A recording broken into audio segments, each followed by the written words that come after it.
y por supuesto todas las fuerzas que se sumen. No porque nosotros seamos belicosos, nosotros vivimos de nuestro trabajo.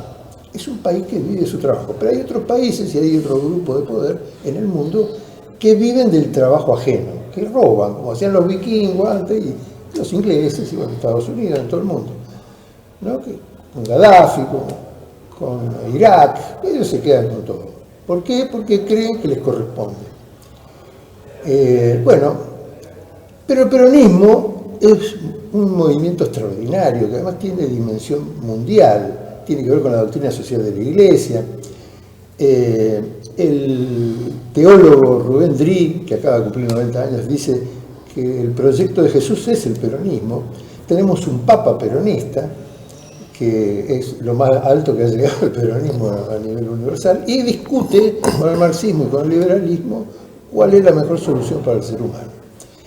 El que ha escrito mucho sobre el peronismo es la persona que he invitado para hoy, que es Teodoro Gut, escritor de 4 capítulos importantísimos sobre el peronismo, que está escribiendo el 5º, aunque él dice que uno de ellos es metido como insert, que es Memoria de un niño peronista. Sí, ¿qué tal?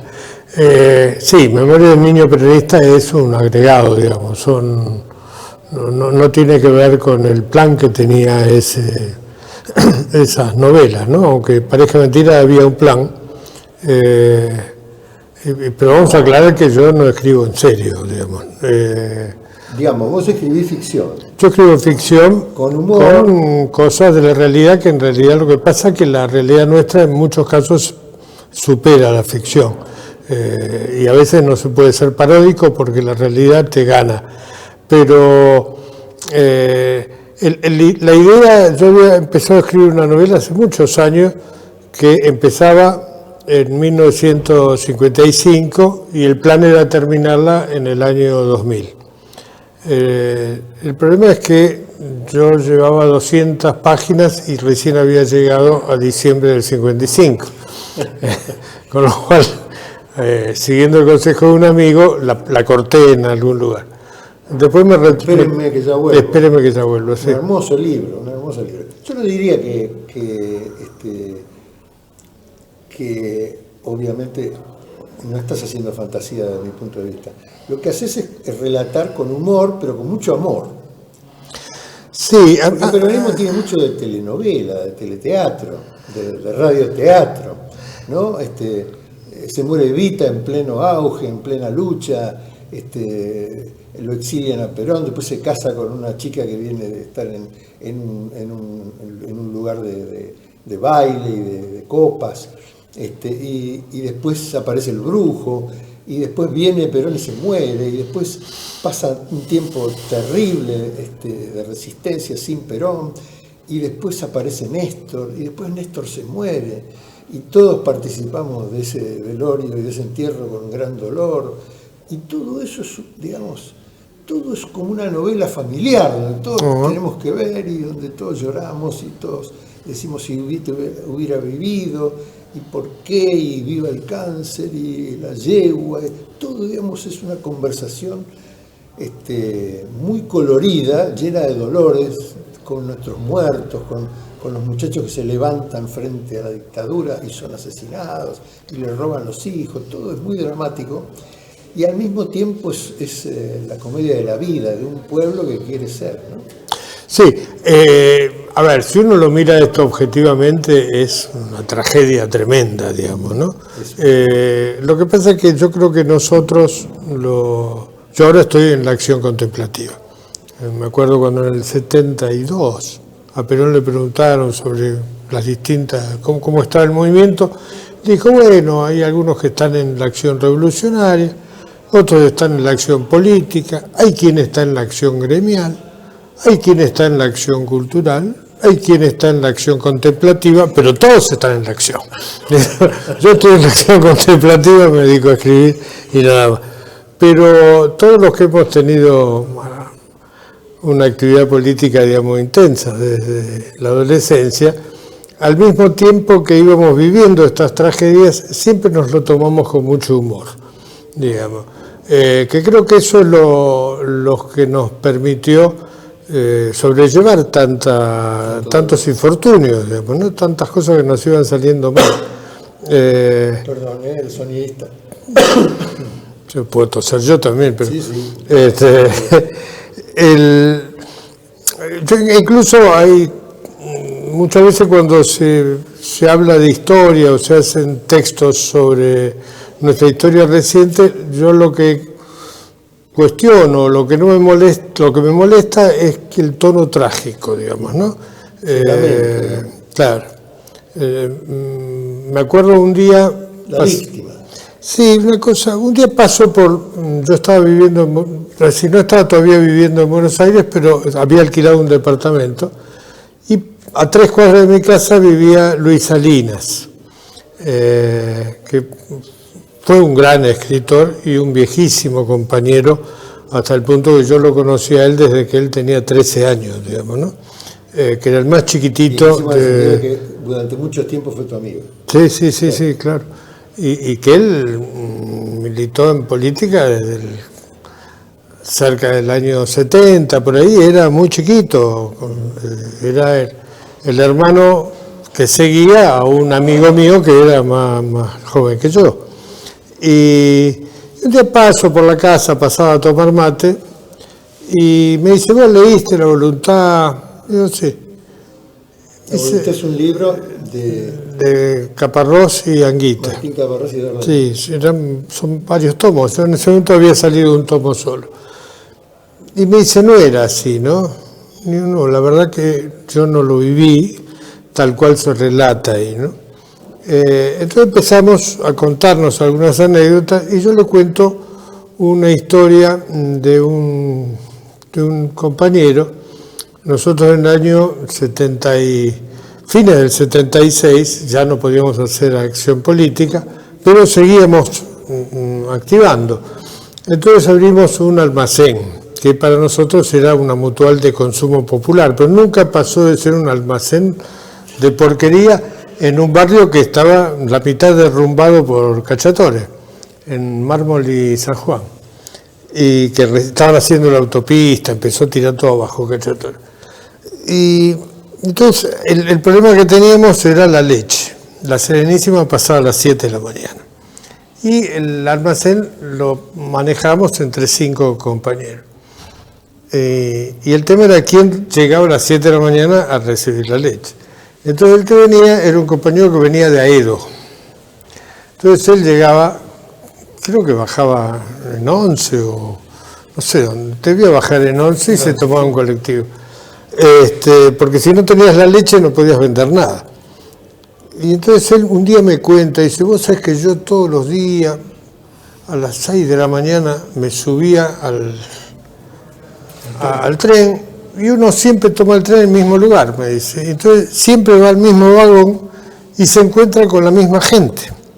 Si yo me sentaba, si yo iba sentado así y miraba, veía como la gente iba subiendo, iban a trabajar.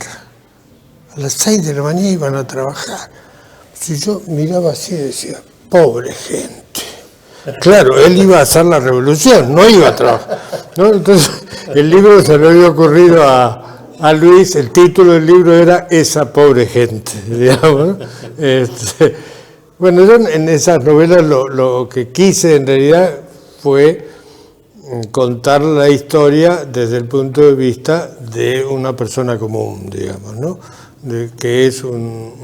Los personajes no son activistas políticos, es un colectivo, un guarda que azarosamente se encuentran con Perón cuando Perón está yéndose al exilio. La cañonera. Claro, y él se le compone el coche y ellos lo llevan. La lluvia. Claro, todo esto es falso, obviamente.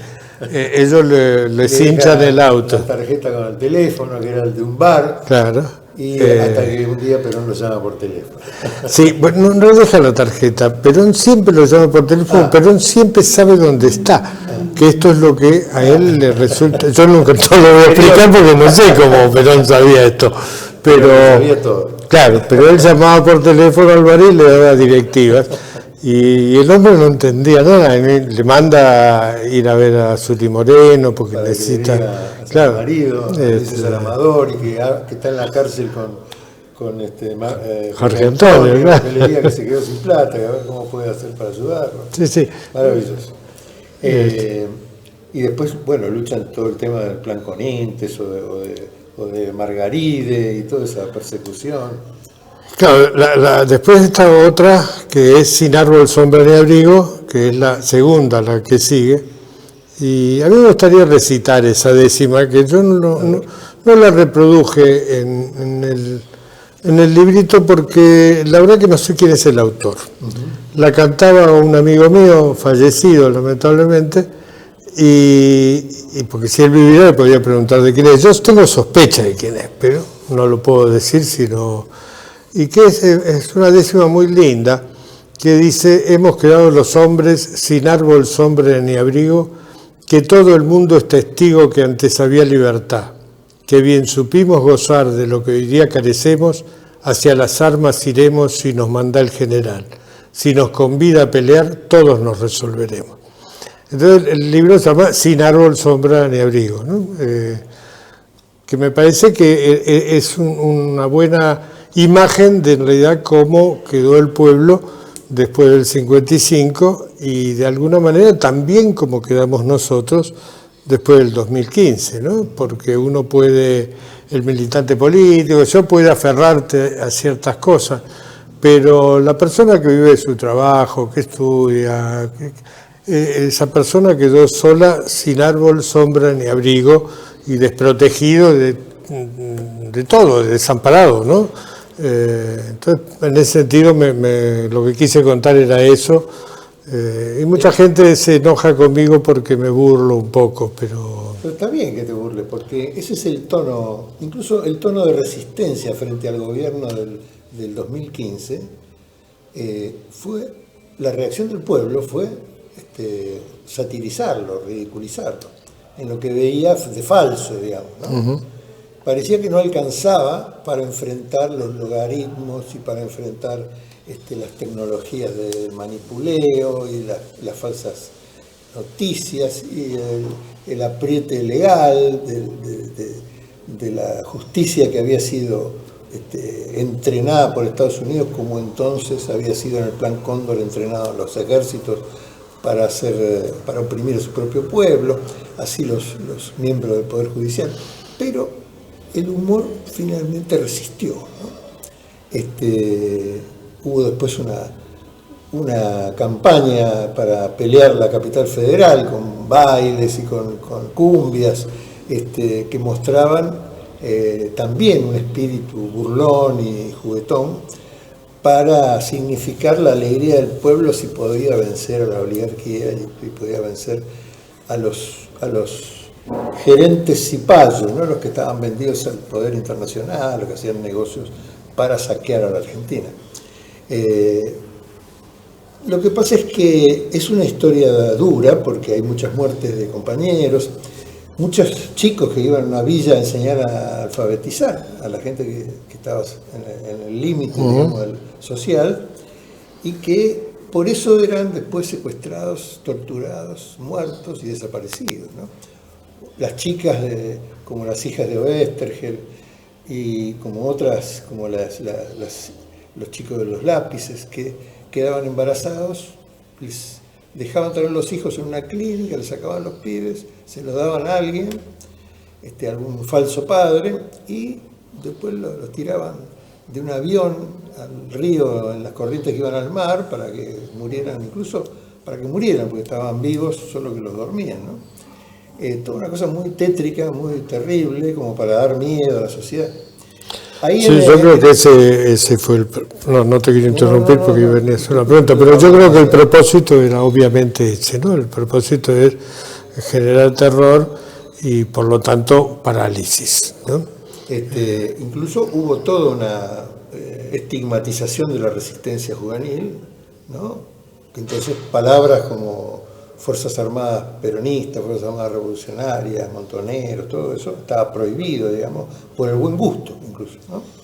y era parte de lo que daba miedo, digamos, pero eran las juventudes argentinas que resistían el embate del extranjero a través de su propio ejército o a través de la inteligencia de la CIA, de otros sectores, ¿no? Sí, lo que pasa es que también la historia también es confusa, no es nunca es en blanco y negro tampoco, y yo creo que uno de los problemas que tuvimos nosotros, digamos, los peronistas, a pesar que yo ya hace mucho que digo que yo ya no soy más peronista. Sabemos que somos. Pero te quiero decir, el problema que tuvimos nosotros, me parece, es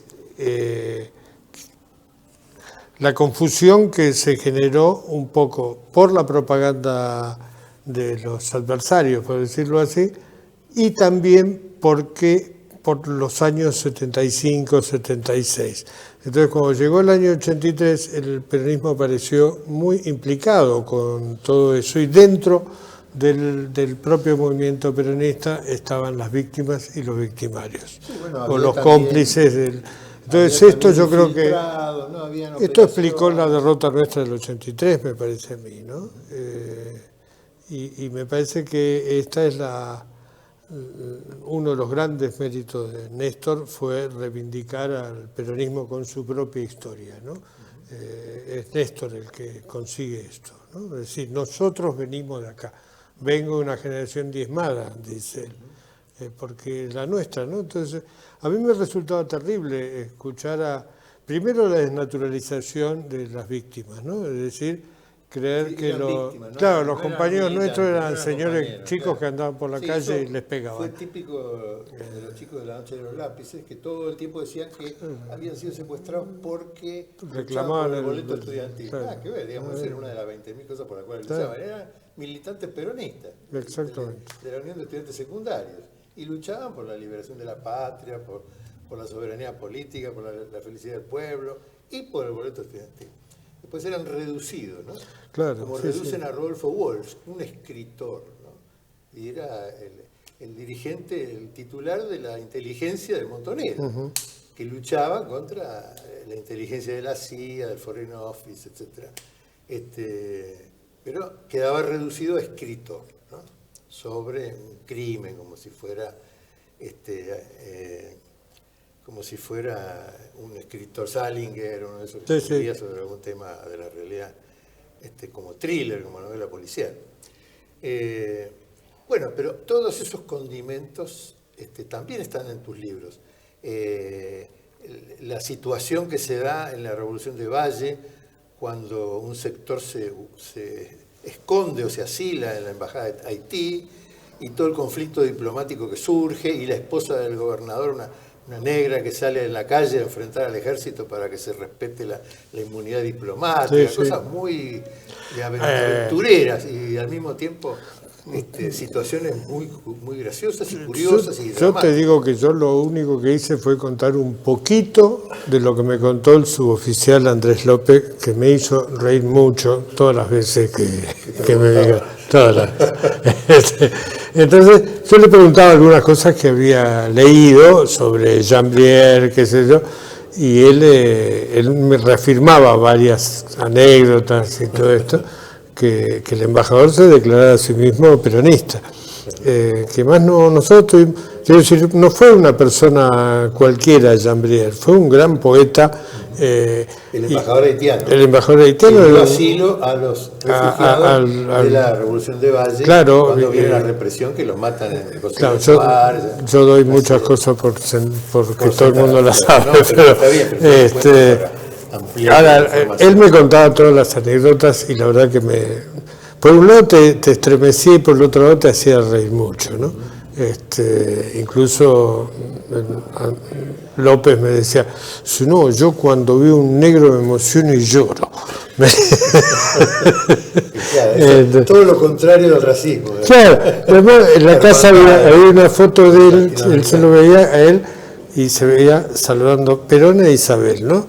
Y él está saludando a Isabel, y entonces le digo, dígame, López, le digo, ¿de qué se ríe Perón? Porque Perón se está riendo, mirándolo a él se está riendo. Y dice, no, usted sabe, vos me decía, usted sabe, yo no podía verlo a Perón. Me lo tenían bloqueado. Los Perrega me tenían bloqueado, yo no podía verlo. Entonces hubo una recepción y yo me colé con la embajada haitiana.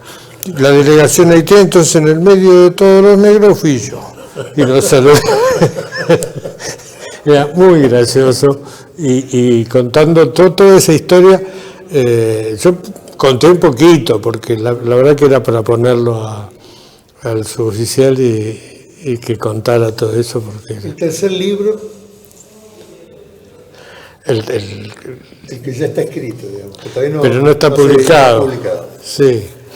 ¿Vos leíste? Sí. ¿Leíste? Sí, no consigo editor todavía. Lo que pasa es que no fue la época. Y la situación económica es muy dura, aparte. Yo entiendo. El libro es excelente, sí. Yo entiendo además a los editores, ¿no? Sí, está basada en una anécdota que me contó Ana Lorenzo. Un día me cuenta una anécdota y entonces yo tomo esa anécdota. Sí. Una anécdota que le cuenta José María Rosa, le cuenta una mentira. Historiador. Claro. Y a partir de esto, por un lado se produce un equívoco, que no lo voy a decir porque si no parte de la novela... la anécdota de Pepe Rosa. Bueno, la anécdota, acá está contado de otra forma, no es de ninguna manera... el profesor Rosa, que era una persona seria, pero es un historiador que le cuenta a una chica, es decir, improvisa una historia a partir de que la chica se da vuelta porque va 3 veces que le tocó el traste, el profesor a la chica de la Juventud Peronista, entonces ella se da vuelta para... ¿Quién sería que le toca el traste? El profesor Rosales, que no es José María Rosa.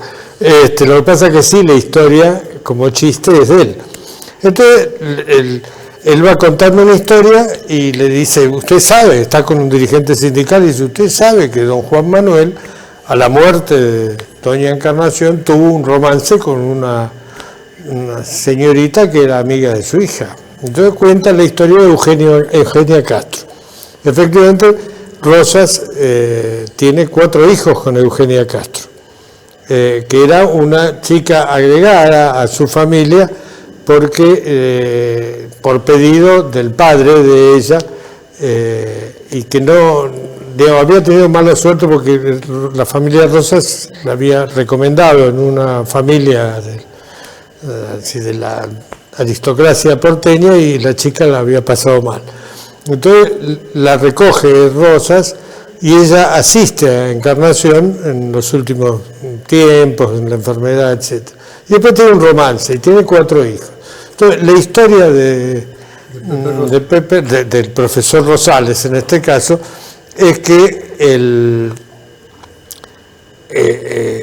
cuando viene Caseros, en el barco inglés no hay lugar para llevar a todos los chicos, porque además Rosa se lleva toda la documentación de sus años de gobierno. Entonces la chica no quiere dejar a 2 hijos acá y llevarse otros con él. Entonces se queda acá, a pesar de que Rosa siempre le escribe que vaya, que ella siempre se niega, vive en la provincia de Buenos Aires. Y entonces la historia que cuenta el profesor Rosales es que uno de sus hijos, que había heredado las dotes paternas y que era un gran domador y jinete, viaja a España contratado por el circo de Buffalo Bill. Entonces se queda instalado, se queda en Galicia, hace una familia ahí en una aldea gallega, tiene hijos y uno de sus hijos es llevado a una de las guerras que tenía España en ese momento. Tiene la suerte de que en lugar de ir al norte de África, va a Cuba. Se queda en Cuba, se queda viviendo en Cuba, tiene familia, etcétera, y hay un momento cuando él tiene 44 años, la misma edad que tenía Rosas cuando conoce a Eugenia Castro, que aparece una chica, una inmigrante gallega, jovencita, en una carreta, y él la contrata de cocinera y la toma como amante. Y así nacen varios hijos. Juana, va fulano, mengano, sultano, Raúl, y antes naturalmente Fidel. Entonces la chica dice, ¿cómo? ¿Fidel? Sí. ¿Cómo naturalmente? Sí, a pesar del tamaño del bebé fue de parto natural. Con lo cual ahí se desata el dirigente sindical sale corriendo a contarle al secretariado la novedad, es decir, que Fidel Castro es el bisnieto de Rosas, y eso iba a cambiar toda la historia de América.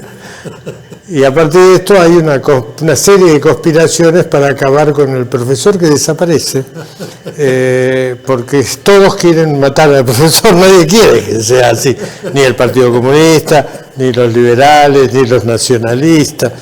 Y Cook está desde Cuba comunicándose con César Marcos y Héctor Tristán, no están nombrados, pero si alguien sabe son ellos, averiguando, claro, que tienen que rescatar y llevarlo a Cuba, al profesor. Es una mirada humorística de la historia, pero persigue cosas semiciertas que tienen que ver con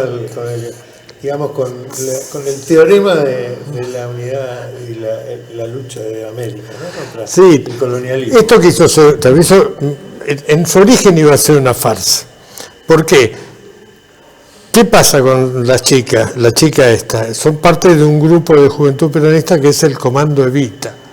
La novela arranca además en una discusión sobre los volantes automovilísticos de la oligarquía, porque viene el Gran Premio de Turismo Carretera de 1962, donde los grandes candidatos son, mira, Charlie Menditegui, Vitito López Mieres, Rolo de Álzaga, Gastón Perkins, hay un Gaizapaz y está el yerno de, ¿cómo es? El abuelo de esta chica Juanita Viale, Viale del Carril, que es un... Sí. No, es decir, todos los candidatos son de la oligarquía. Entonces el grupo de Juventud Peronista quiere intervenir para impedir que gane la oligarquía el campeonato. Entonces roban un par de autos e inscriben a las dos chicas para hacerle la contra a las dos suecas que vienen a la carrera. Entonces a partir de esto ellos quieren sabotear la carrera de manera que ganen las chicas. Un momento. Se nos acabó el tiempo, pero vamos a seguir hablando con Teodoro porque esta historia de peronismo es maravillosa. Muchas gracias. Dejamos con la gana de saber qué pasó en la carrera. No, eso me lo voy a contar. Muchas gracias.